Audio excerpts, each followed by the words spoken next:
నమస్కారం. టీవీ3 న్యూస్ వార్తలకు స్వాగతం. ముందుగా వార్తల్లోని ముఖ్యాంశాలు. అమరావతి అజేయమని చంద్రబాబు నాయుడు స్పష్టం. ఎవరు ఆపలేని రాజధాని ప్రస్థానమంటూ వ్యాఖ్య. రైతుల త్యాగంతో ముందుకు సాగుతున్న నిర్మాణం ప్రపంచ స్థాయి నగరంగా తీర్చిదిద్దుతామని హామీ.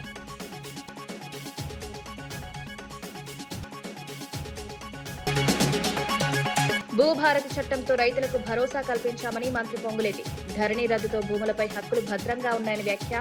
90 రోజుల్లో భూభారతి అమలు చేసి న్యాయం చేసిన ప్రభుత్వం. పారదర్శక విధానంతో భూమి సమస్యలకు పరిష్కారం.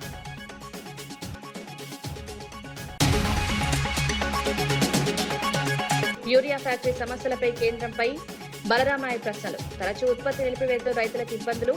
యూరియా కొరతతో రైతులు నష్టపోతున్నారని ఆందోళన. అన్ని రాష్ట్రాలను సమానంగా చూడాలని డిమాండ్.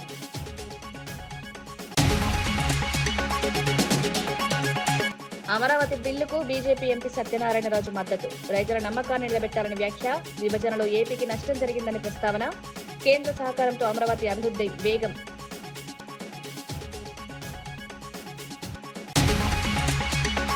అమరావతి రాజధాని నిర్మాణంపై సీఎం చంద్రబాబు నాయుడు కీలక వ్యాఖ్యలు చేశారు. అమరావతిని ఎవరూ ఆపలేరని, ఇది అజేయమని స్పష్టం చేశారు. ఎన్నో ఆటంకాలను అధిగమించి అమరావతి ముందుకు సాగుతోందన్నారు. రాజధాని కోసం వేలాది మంది రైతులు భూములిచ్చారని గుర్తు చేశారు. వారి త్యాగం ఎప్పటికీ నిలిచిపోతుందన్నారు. పవిత్రమైన మట్టి, నీటితో ప్రారంభమైన ఈ ప్రస్థానాన్ని అడ్డుకునే ప్రయత్నాలు విఫలమయ్యాయన్నారు. త్వరలోనే ప్రపంచ స్థాయి నగరంగా అమరావతిని అభివృద్ధి చేస్తామని హామీ ఇచ్చారు. మూడు ముక్కలాట చాలా సులభం అనుకున్నారు. ఆ మూడు ముక్కలాటతోనే ఏమయ్యారో మీరే చూశారు. అలాంటి జరిగే పరిస్థితి వచ్చింది. ఇలాంటి పవిత్రమైన సందర్భంగా నాకు చాలా భావోద్వేగం ఉంది. మీకు ఒక నమ్మకం, ఇది ఒక రాజధాని అవుతుంది, మీ జీవితాల్లో మంచి కలుగుతుంది. అది కాకుండా మీరు ఇక్కడ రాజధానికి భూమి ఇచ్చిన వారు శాశ్వతంగా అవుతారనే మంచి పేరు కోసం ఒక నమ్మకంతో నాకు 29,000 మంది రైతులు 33,000 ఎకరాలు స్వచ్ఛందంగా 1% లిటిగేషన్ లేకుండా ఇచ్చారు. ఆ రోజు ఈరోజు నారాయణ గారు ఇక్కడే ఉన్నారు. చెప్తే మీ దగ్గరకు వచ్చి మాట్లాడి చేశారు. ఇది అమరావతి ఒక క్యాపిటల్ కాదు, ప్రజల ఆత్మ గౌరవానికి చిహ్నం. ఇక్కడే అమరలింగేశ్వరుడు కొలువు, ఇంకో పక్క ప్రసిద్ధ బౌద్ధ స్తూపం, కృష్ణమ్మ తల్లి, దుర్గమ్మ తల్లి. ఇంతమంది అండగా ఉంటే తాత్కాలిక ఇబ్బందులు వస్తాయి కానీ అమరావతికి ఎప్పటికీ అపజయం లేదు. ఇది చరిత్ర. ఆ రోజు కూడా నేను ఆలోచించాను, ఎక్కడ రాజధాని అయితే బాగుంటుందని ఆలోచించాం. నడి బొడ్డున ఒక పక్క దక్షిణ ఆంధ్రప్రదేశ్, ఉత్తర ఆంధ్రప్రదేశ్ రెండు మధ్యలో 12 పార్లమెంట్లు వస్తే రెండు మధ్యలో వచ్చిన పార్లమెంట్ 13వ పార్లమెంట్ ఇది. 33,000 ఎకరాల భూమి, 29 గ్రామాల రైతాంగం. ఆ రోజు ఈరోజు చూస్తున్నాను మీలో ఐకమత్యం. ఈరోజు మనం గెలిచామంటే ఆ ఐకమత్యమే కారణం. అలాంటి ఈ రైతాంగాన్ని, రైతు కూలీలను అభినందిస్తున్నా. 58 రోజుల్లో మొత్తం కలిసి 54,000 ఎకరాలు పూలు చేయగలిగాం. 2019 యామారాం, చీకటి రోజులు ప్రారంభమైనాయి. 3 రాజధానులు. ఇక్కడిని ప్రజావేదికతో విధ్వంసం ప్రారంభమైంది. మా ఆడబిడ్డలను చూశా. చరిత్రలో వీర వనితల గురించి చదువుకున్నాం కానీ ఒక రాణి రుద్రమదేవిని, ఇలాంటి వీర వనితల గురించి చదువుకున్నాం కానీ నిజమైన అమరావతి చరిత్రలో మీ ప్రతాపాన్ని చూపించారు, మీ పట్టుదల చూపించారు. నా జీవితంలో ఎప్పుడూ మర్చిపోలేను. ఎన్ని అవమానాలు పడ్డారు నేను చూశాను మిమ్మల్ని. ఆ రోజు నేను మా మిస్సెస్ వస్తే, భువనేశ్వర్ గారు వస్తే, మీ యొక్క ఆవేదన చూసి మీరు చేసిన త్యాగం చూసి ఉన్న పళంగా నాకు కూడా చెప్పలేదు, 2 గాజులుంటే తీసి మీ ఉద్యమానికి సంఘీభావంగా ఇచ్చారు. వారొక్కరే కాదు, చాలామంది ముందుకొచ్చారు. ఎక్కడెక్కడో ఉండే ఎన్ఆర్ఐస్ ముందుకొచ్చారు. ఆ రోజు చాలా అమరావతిని రాజధానిగా కొనసాగించే బిల్లుకు బీజేపీ ఎంపీ సత్యనారాయణ రాజు రాజ్యసభలో మద్దతు తెలిపారు. 2014లో జరిగిన విభజన వల్ల ఆంధ్రప్రదేశ్ తీవ్ర నష్టం చవిచూసిందని పేర్కొన్నారు. అమరావతి కోసం రైతులు 1000 ఎకరాల భూములిచ్చారని గుర్తు చేశారు. గత ప్రభుత్వం రైతుల నమ్మకాన్ని నిలబెట్టలేకపోయిందని విమర్శించారు. ప్రస్తుతం రాష్ట్రం అభివృద్ధి దిశగా ముందుకు సాగుతోందన్నారు. చంద్రబాబు, పవన్ కళ్యాణ్ నాయకత్వంతో పాటు కేంద్ర సహకారంతో అమరావతి నిర్మాణం వేగం పెరుగుతుందని వివరించారు. ఆంధ్రప్రదేశ్ రాష్ట్రం యొక్క ఏర్పాటుకు సంబంధించినటువంటి విషయాన్ని పరిశీలించినప్పుడు భారతదేశంలో సుమారు 15 రాష్ట్రాలతో ఏర్పడిన భారతదేశం తర్వాత 29 రాష్ట్రాలుగా ఆవిర్భవించినటువంటి విషయం మనందరికీ కూడా తెలిసింది. ఈ రాష్ట్రం ఏర్పడిన ప్రతి సందర్భంలోనూ రాష్ట్రం ఏర్పడేటటువంటి పరిస్థితికి ఆయా కేంద్ర ప్రభుత్వాలు తీసుకున్నటువంటి నిర్ణయం కారణంగా ఆ రాష్ట్ర ప్రభుత్వాలు పడినటువంటి ఇబ్బందులు గడిచిన 70 సంవత్సరాల కాలంలో మనం చూస్తూ వచ్చాం. ఈ సందర్భంగా కాంగ్రెస్ పార్టీ యొక్క ఆలోచన విధానాన్ని నేను చాలా స్పష్టం చేయదలుచుకున్నాను. ఆదిలో 1956లో ఈ యొక్క దేశంలో దక్షిణాది రాష్ట్రాలుగా ఉన్నటువంటి కేరళ, కర్ణాటక, తమిళనాడు, ఆంధ్రప్రదేశ్ అన్ని కూడా సదరన్ ప్రావిన్స్ గా ఉన్నటువంటి సందర్భంలో భాషా ప్రయుక్త రాష్ట్రాల కోసం పోరాటం చేసినటువంటి పొట్టి శ్రీరాములు గారు ఆ కాంగ్రెస్ పార్టీలో ఉన్నటువంటి తీసుకున్న విధానం వల్ల ఆయన ప్రాణాలు కోల్పోవడం, ఆయన ప్రాణత్యాగం ఆధారంగానే భాషా ప్రయుక్త రాష్ట్రాలు ఏర్పడేటటువంటి పరిస్థితి స్పష్టంగా చూసాం. అంతకు పూర్వం వండుకున్నటువంటి టంగుటూరి ప్రకాశం పంతులు గారు ఆయన చేసినటువంటి అనేక రకాల కాంగ్రెస్ పార్టీలో సభ్యుడై ఉండి కాంగ్రెస్ పార్టీని ధిక్కరించి ఆయన ప్రత్యేకంగా ప్రాంతీయ పార్టీ పెట్టి రాష్ట్రంలో అధికారంలోకి వచ్చి ఆయన చేసినటువంటి విధానం వల్ల ఆంధ్రప్రదేశ్ సంబంధించిన స్వరూపం ఏర్పడింది. ఆంధ్ర రాష్ట్రానికి సంబంధించినటువంటి అనేక ప్రాంతాలు మాకు సంబంధించిన ప్రాంతాలు కోల్పోవడం జరిగింది.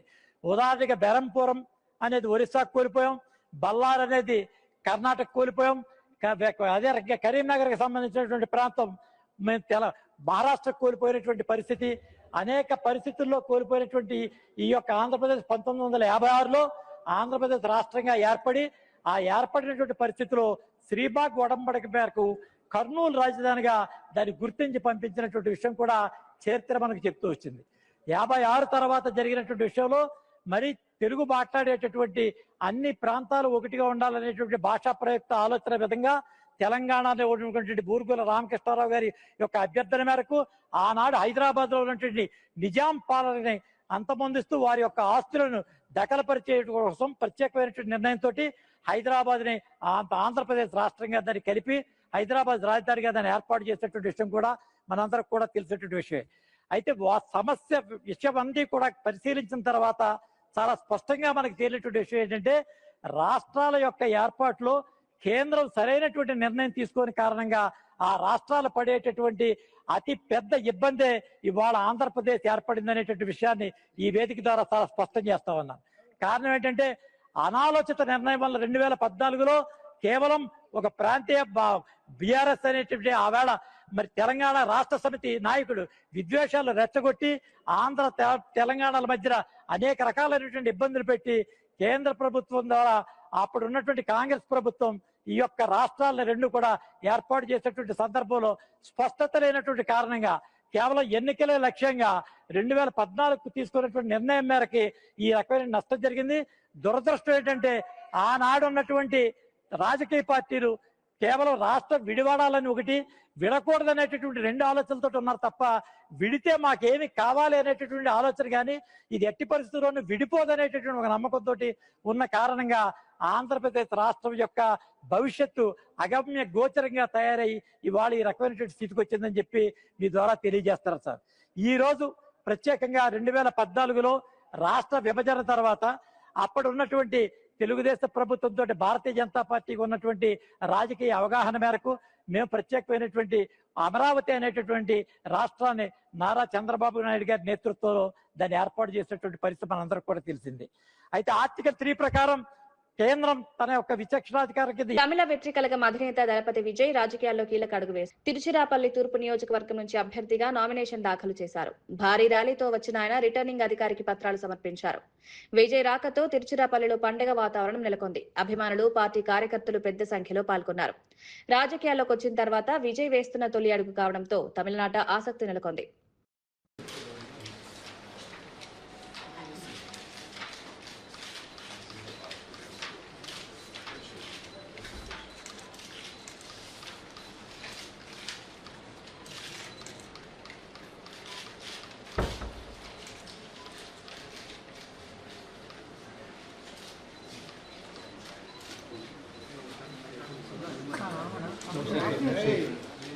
No shake, sir.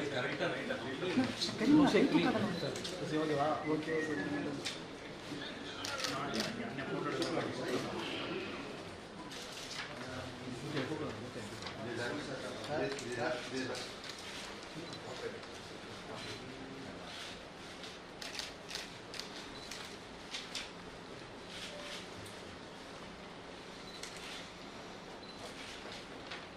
No, phone,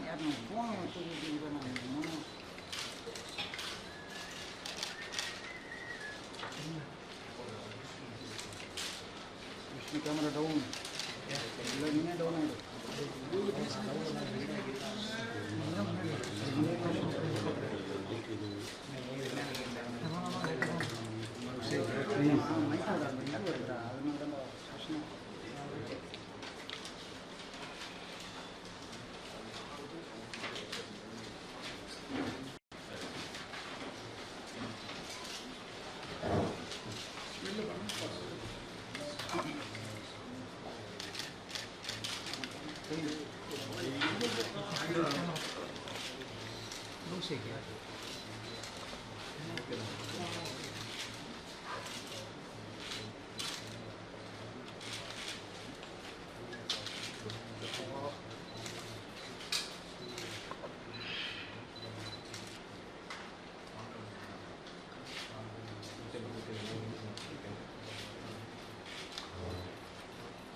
BRS నేత ఎల్ రమణ రాష్ట్ర ప్రభుత్వంపై సంచలన ఆరోపణలు చేశారు. తెలంగాణలోని రైతు బంధు నిధులను కేరళ ఎన్నికల ప్రచారం కోసం మళ్లిస్తున్నారన్నారు. బడ్జెట్ సమావేశాల్లో ప్రజా సమస్యలపై చర్చకు అవకాశం ఇవ్వడం లేదని విమర్శించారు. రాష్ట్రంలో చేనేత రంగం సంక్షోభంలో ఉందన్నారు. టెస్కో ఆర్డర్లు రద్దు చేయడంతో కార్మికులు తీవ్ర ఇబ్బందులు పడుతున్నారని, ప్రభుత్వం వెంటనే స్పందించి బకాయిలు విడుదల చేయాలని డిమాండ్ చేశారు. నిర్వహించాలి గనక అంతవరకే నిర్వహిస్తామనేటువంటి భావన ఈరోజు కాంగ్రెస్ పార్టీలో కనబడుతున్నది. ఇది ప్రజాస్వామ్యానికి మంచిదిగా అని చెప్పని కూడా మనవి చేస్తూ, తీసుకున్నటువంటి ప్రధాన అంశాలలో వ్యవసాయ పరంగా పెద్దలు కేసీఆర్ గారు ప్రవేశపెట్టినటువంటి రైతు బంధు ఈ 28 నెలల కాంగ్రెస్ పాలనలో దాదాపు 6 సార్లు ఇవ్వాల్సిన అవసరం ఉండే. కేవలం 3 సార్లు మాత్రమే ఇచ్చి పెంచుతానడానికి అనుగుణంగా రైతు బంధు పెంచకుండా 3 దఫాలు ఎగ్గొట్టినటువంటి కాంగ్రెస్ ప్రభుత్వం ఇక్కడ వేసినటువంటి రైతాంగ దూరం సరిపోతులేని చెప్పని ఇతర రాష్ట్రాల్లోకి ప్రచారంకి వెళ్తారు. తెలంగాణలో మేమేదో పొడిచినాం, ఈడ మేమేదో మంచి చేసినాం అనే విధంగా. అంటే ఈ విధంగా కాంగ్రెస్ ప్రభుత్వ పరిపాలన చేస్తూ ఇక్కడ నిధులను వివిధ రాష్ట్రాల్లో జరుగుతున్నటువంటి ఎన్నికలలో పెద్ద ఎత్తున ప్రచారానికి పబ్లిసిటీ ఖర్చులు కోట్లాది రూపాయలు ఖర్చు పెడుతున్న విషయం, ఇది తెలంగాణ రాష్ట్ర ప్రజల యొక్క పన్నులనే విషయం కూడా అర్థం చేసుకోవాలా. ఈ విధంతో పాటు నేడు ఎదుర్కొంటున్నటువంటి ప్రధాన సమస్యలు మేము వాటితో పాటు కొన్నిటిని వివిధ రూపకాలలో, అటు ప్రశ్నల రూపకంగా కానీ, స్పెషల్ మెన్షన్లో కానీ, అదేవిధంగా పిటిషన్ రూపకంగా కానీ మాకు వచ్చినటువంటి విజ్ఞాపనలను ఇవ్వాలని మేము ప్రయత్నిస్తే వాటి ఏవిటికి కూడా అవకాశం ఇవ్వకుండా, అంటే ప్రస్తావించే అవకాశం ఇవ్వనటువంటి పరిస్థితి శాసనసభలో, శాసన మండలిలో స్పష్టంగా కనబడే. ఉదాహరణకు కొన్ని విషయాలు చూసినప్పుడు రాష్ట్రంలో ఉన్నటువంటి విద్యార్థులు ఆ సమస్య పట్ల అవగాహన ఉన్నటువంటి అనుభవజ్ఞులైన వాణిదేవి గారు చెప్తారు. భద్రాచలం ప్రాంతంలో గోదావరి వరద ముప్పుపై ఎంపీ పోరిక బలరాం నాయక్ ఆందోళన వ్యక్తం చేశారు. గోదావరి నీటి మట్టం 46 మీటర్లకు చేరితే 2 లక్షల మందికి పైగా ప్రజలు ప్రమాదంలో పడే పరిస్థితి ఉందన్నారు. పోలవరం ప్రాజెక్టు నిర్మాణానికి ముందుగా భద్రాచలం వద్ద కరకట్ట నిర్మించాలని కేంద్రాన్ని కోరారు. ప్రజల ప్రాణరక్షణకు ప్రాధాన్యత ఇవ్వాల్సిన అవసరం ఉందన్నారు. వరదల సమయంలో తరచూ ఎదురయ్యే సమస్యలను శాశ్వతంగా పరిష్కరించాలన్నారు. वहाँ पे गोदावरी है साहब 46 अगर मीटर अगर पानी आए तो 2 लाख आदमी मर जाते साहब, 2 लाख। उसको करकट्टा बोल के बनाने के बाद ही वहाँ पोलावरम बनाना चाहिए साहब, नहीं तो हमारा भद्राचलम का टेम्पल पूरा भी डूब जाता साहब। भद्राचलम ऐसा टेम्पल है साहब, राम ने खुद लक्ष्मण से खुद आके जो टेम्पल बनाया तो उनको आके पैसे देके तानिशा को पैसे दिया सो टेम्पल है साहब भद्राचलम। उस वास्ते 2 लाख पब्लिक के वास्ते देखिए साहब, मेहरबानी करके 2 लाख पब्लिक मर जाएंगे साहब अगर वो करकटा अभी दुबकाला है साहब समर। हाँ बोलिए अमन जी, बोलिए। आफ्टर समर के बाद में साहब बरसात आए तो 2-3 लाख आदमी अनएक्सपेक्टेडली मर जाएंगे साहब, जरा मेहरबानी करके। क्या साहब मांग बोलो आप, तो मांग क्या है आपकी? करकट्टा साहब, करकट्टा बोले तो उसको बैग में करकट्टा बोल के तालाब है साहब, उसको बैग में करकट्टा बनाना चाहिए साहब। अगर नहीं बनाए तो ऐसा अगर रात का रात पानी आया वो गोदावरी का पानी आया तो पूरे 2 लाख आदमी मर जाते साहब। तो तेलंगाना सरकार से करकट्टा 5 करोड़ रुपए से ऑलरेडी हम एस्टिमेशन भेजे साहब, वो ऐसी पेंडिंग में है साहब, उसको बनाना चाहिए। ధరణి వ్యవస్థను రద్దు చేసి ప్రజలకు న్యాయం చేసే దిశగా భూభారతి చట్టాన్ని తీసుకొచ్చినట్లు మంత్రి పొంగులేటి శ్రీనివాసరెడ్డి తెలిపారు. ఎన్నికల హామీ మేరకు ఈ చట్టాన్ని అమలు చేసి రైతులకు భూములపై భద్రత కల్పించామన్నారు. చట్టానికి సంబంధించిన విధి విధానాలను 90 రోజుల్లో రూపొందించి అమలు చేశామని వివరించారు. గతంలో ధరణి వల్ల ఎదురైన సమస్యలను పరిష్కరించేందుకు ఈ కొత్త వ్యవస్థ ఉపయోగపడుతుందన్నారు. భూములున్న వారికి హక్కుల భరోసా కల్పించడంతో పాటు పారదర్శక విధానం అమలు చేస్తున్నామని తెలిపారు. భరోసా భద్రత కల్పించే విధంగా ఆ చట్టాన్ని ఏర్పాటు చేసుకున్నాం. ఆ చట్టంలో ఒక అంశాన్ని పెట్టాం, ప్రతి మనిషికి ఆధార్ ఎలా ఉంటుందో ప్రతి సర్వే నెంబర్ కి భూధార్ ఇస్తామని చెప్పాం. అన్న మాట ప్రకారం రెవెన్యూ శాఖలో అనేక ప్రక్షాళన చేశాం. సుమారు 10,572 రెవెన్యూ గ్రామాలకి విఐఎల్ ని ఏర్పాటు చేసుకున్నాం. దాంతో పాటుగా సర్వే వ్యవస్థను కూడా మరింత బలోపేతం చేయాలి అని లైసెన్స్డ్ సర్వేలని సుమారు 5,300 మందిని 2 విడతల్లో సుమారు 6 నెలలు వాళ్ళకి ట్రైనింగ్ ఇచ్చి వాళ్ళను కూడా ప్రతి మండలంలో 4 నుంచి 6-7 ఉండే విధంగా లైసెన్స్డ్ సర్వేలు కూడా ఏర్పాటు చేసుకున్నాం. పురాతన కాలం నాటి చైన్లు, కానిస్టేబుల్ ఇంకా టేబుల్లో పద్ధతిలో కాకుండా సర్వేని కొత్త టెక్నాలజీతో రోవర్లనే కొత్త యంత్రాలతో ఈజీగా ఇంచి కూడా తేడా రాకుండా ఉండే విధంగా ఆ రోవర్లని ఇప్పటికే 411 కొన్నాం. 2వ విడతలో ఇంకా 400 కొనబోతున్నాం. రమారమి ప్రతి మండలానికి ప్రతి జిల్లాలో కూడా స్పేర్ గా ఈ రోవర్లనే యంత్రాలని అందుబాటులోకి తీసుకొచ్చాం. అంతేకాదు ఈ రోజు నుంచి రాష్ట్ర వ్యాప్తంగా 5 జిల్లాలలో 5 మండలాలని పైలట్ మండలాలుగా తీసుకున్నాం. దాంట్లో భాగమే ఈనాడు ఈ మండలంలోని ఈ రంగారెడ్డి జిల్లాలోని ఆమనగల్ మండలంలో ఇప్పుడు మనం ఉన్నాం. ఏవైతే భూములు రిజిస్ట్రేషన్లు జరిగేటప్పుడు భూదారు నెంబర్ ఏదైతే ఇస్తామని చెప్పామో ఈ భూదారుని ఇచ్చేటప్పుడు రిజిస్ట్రేషన్ జరిగేటప్పుడు సరిహద్దులతో కొలతలతో కూడిన మ్యాప్ను కూడా ఆ రిజిస్ట్రేషన్ డాక్యుమెంట్ లో తీసుకొచ్చే కార్యక్రమాన్ని ఈ పద్ధతిలో చేర్చాం. అంటే ఒక ఆసామి అమ్ముకొని ఒక రైతన్న కొనుక్కునేటప్పుడే చాలా స్పష్టంగా ఆ భూమి సరిహద్దులు ఆ పాస్బుక్ లోనో ఆ డాక్యుమెంట్ లోనో స్పష్టంగా మ్యాప్ తో సహా రిజిస్ట్రేషన్ టైంలోనే దాన్ని కొలిచి ఆ అమ్ముకున్న రైతు దగ్గర. తెలంగాణలో ప్రజాపాలన గ్రామ సభలు జరుగుతున్న సమయంలో Amangal Bhubharati portal pilot project ప్రారంభం సంతోషకరమని ఎమ్మెల్యే కసిరెడ్డి నారాయణ రెడ్డి తెలిపారు. ధరణి వ్యవస్థ వల్ల వచ్చిన భూమి సమస్యలను పరిష్కరించడమే ఈ ప్రాజెక్టు లక్ష్యమన్నారు. రైతులకు న్యాయం చేయడంలో ఇది కీలక పాత్ర పోషిస్తుందన్నారు. పైలట్ ప్రాజెక్టు విజయవంతమైతే రాష్ట్ర వ్యాప్తంగా అమలు చేస్తామని ప్రభుత్వం తెలిపిందన్నారు.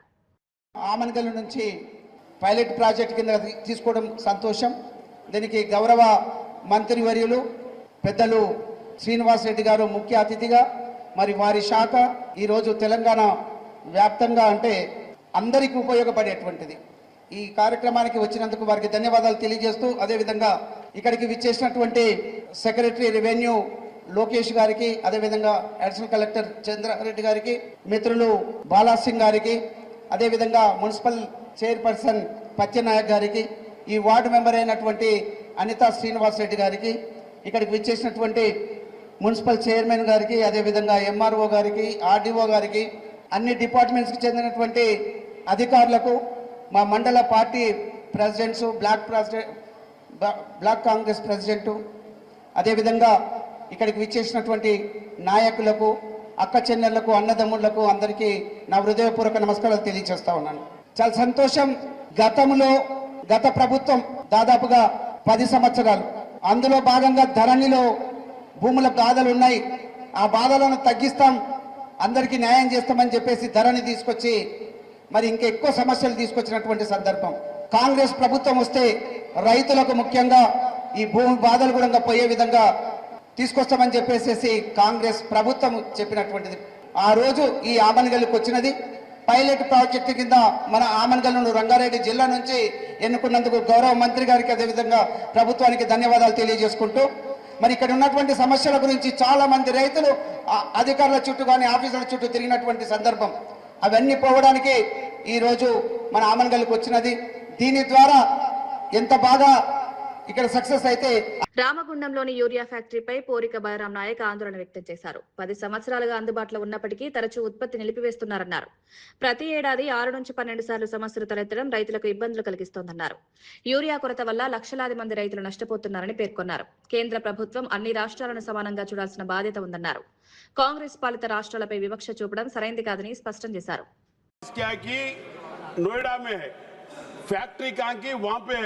ऑफिसर पूरे यहाँ एंजॉय कर रहे साहब, हर बार उसको डिमांड 1,27,000 क्यूमीटर अपने को यूरिया आना चाहिए साहब, वहाँ पे प्रोडक्ट होता साहब, उसमें वो हर साल डैमेज कर दे रहे। और हेड ऑफिस क्या कि यहाँ पे जा रहे साहब, किसानों के लिए बहुत मुश्किल हो रहा साहब।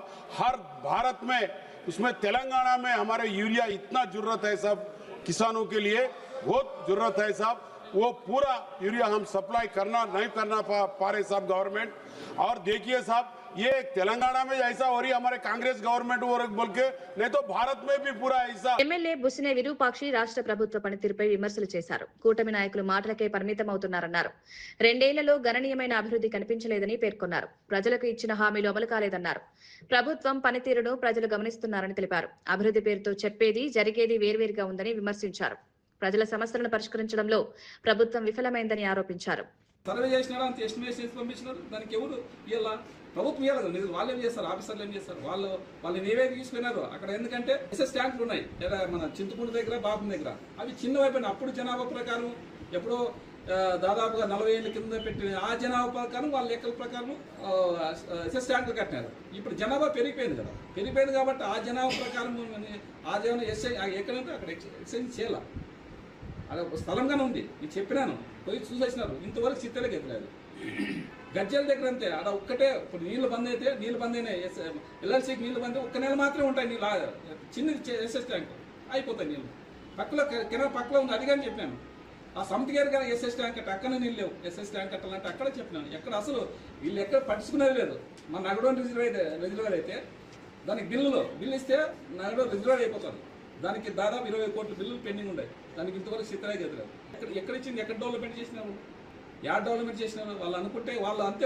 ఇప్పుడు వాళ్ళ చంద్రబాబు నాయుడు డబ్బా కొట్టుకుంటారు, వాళ్ళు అంతే కొట్టుకుంటారు. మనం ఏం వాళ్ళు చేసే కాదు. వాళ్ళు చంద్రబాబు నాయుడు డబ్బా, మనం ఏం చేస్తాం వాళ్ళని. ఇప్పుడు ఆదాని ఇప్పుడు ఎప్పుడు 2023లోనే. వైఎస్ఆర్ జిల్లా అధ్యక్షుడు రవీంద్రనాథ్ రెడ్డి కూటమి ప్రభుత్వంపై ఆరోపణలు చేశారు. జగన్ హయాంలో ప్రారంభమైన ప్రాజెక్టులను ఇప్పుడు తమవిగా చూపించుకుంటున్నారన్నారు. సేతుబంధు పథకం కింద వచ్చిన కమలాపురం ప్రాజెక్టుకు ఇప్పుడు టెండర్ పిలిచి భూమి పూజ చేసి క్రెడిట్ తీసుకుంటున్నారని విమర్శించారు. గతంలో తీసుకున్న నిర్ణయాలను కొనసాగిస్తూ ప్రజలకు తప్పుదారి చూపుతున్నారన్నారు. నిజమైన క్రెడిట్ ఎవరిదో ప్రజలకు తెలుసని పేర్కొన్నారు. ఎందుకంటే నియోజకవర్గం అంతా కొన్ని వేల కోట్ల రూపాయలతోటి అభివృద్ధి చేయడం జరిగింది. కమలాపురం టౌన్కే, ఎందుకంటే ఆయన టౌన్కే వచ్చారు కాబట్టి టౌన్ను అభివృద్ధి మాత్రమే చూస్తే నేషనల్ హైవే నుంచి మొదలు పెడితే నేషనల్ హైవే ఫ్లైఓవర్ బ్రిడ్జి 100 కోట్ల రూపాయలతోటి 99% పూర్తి అయిపోయింది.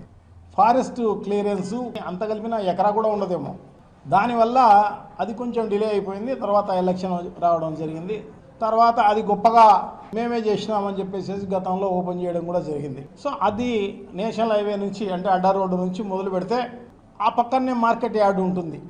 మార్కెట్ యార్డ్లో ఎన్ని కోట్లతో అభివృద్ధి చేసినామనేది మనం చూడాల్సిన అవసరం ఉంది. మార్కెట్ యార్డే కాదు, మార్కెట్ యార్డ్లో ఒక అర్బన్ హెల్త్ సెంటర్ కూడా ఉంటుంది. అదే కాదు, అక్కడి నుంచి రోడ్డు మొదలవుతుంది. అక్కడి నుంచి చివరి వరకు కూడా రోడ్డు వేయడమే కాకోకుండా వెడల్పు కూడా చేయడం జరిగింది. అది చిన్న ఊరులో శానిటేషన్ వర్కర్లు తక్కువ మంది ఉంటారు. అది బ్లాక్ అయిపోతే మళ్ళీ దాన్ని రెక్టిఫై చేసేదానికి అవకాశం ఉండదు అన్న ఉద్దేశంతో ఓపెన్ డ్రైన్స్ అదే పనిగా పెట్టి ఓపెన్ డ్రైన్స్ అన్ని కూడా కంప్లీట్ చేసిన పరిస్థితి మనం చూసినాం. ఒక డ్రైనేజెసే కాదు, పూర్వం నుంచి వర్షాలు వచ్చినా ఇంకోటి వచ్చినా కాలువలు వార్తలు ముగించే ముందు ముఖ్యాంశాలు మరోసారి. అమరావతి అజేయమని చంద్రబాబు నాయుడు స్పష్టం. ఎవరు ఆపలేని రాజధాని ప్రస్థానమంటూ వ్యాఖ్య. రైతుల త్యాగంతో ముందుకు సాగుతున్న నిర్మాణం ప్రపంచ స్థాయి నగరంగా తీర్చిదిద్దామని హామీ.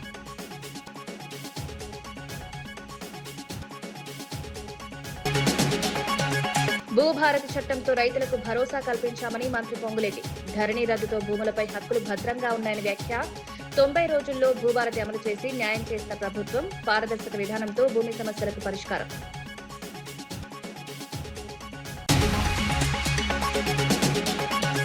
యూరియా ఫ్యాక్టరీ సమస్యలపై కేంద్రంపై బలరామయ్య ప్రశ్నలు. తరచూ ఉత్పత్తి నిలిపివేతతో రైతులకు ఇబ్బందులు. యూరియా కొరతతో రైతులు నష్టపోతున్నారని ఆందోళన. అన్ని రాష్ట్రాలను సమానంగా చూడాలని డిమాండ్.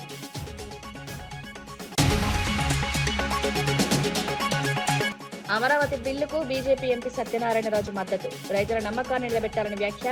విభజనలో ఏపీకి నష్టం జరిగిందని ప్రస్తావన. కేంద్ర సహకారంతో అమరావతి అభివృద్ధి వేగం.